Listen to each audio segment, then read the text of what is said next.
Sikreto para sa matibay na pagsasama sa buhay mag-asawa. Huwag na huwag pag-awayan ang tungkol sa pera. Bagkus, gawan at hanapan ito ng paraan at solusyon. Huwag magsumbatan. Huwag magbilangan kung sino magaling. Huwag magbilangan ng mga sakripisyo kasi hindi ito pagalingan. Huwag na huwag mong mumurahin ang asawa mo. Ang galit, lilipas din yan.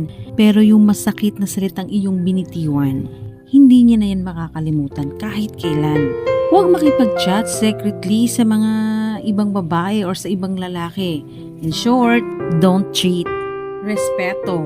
Irespeto ang partner mo. Tsak kapag di nawala yan yung pagre-respeto, magtatagal kayo hanggang dulo.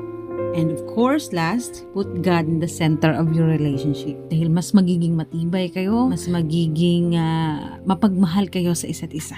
Lalong mag-grow po ang respeto at ang pagmamahalin niyo sa isa't isa pag merong Panginoon sa gitna na inyong pagsasama.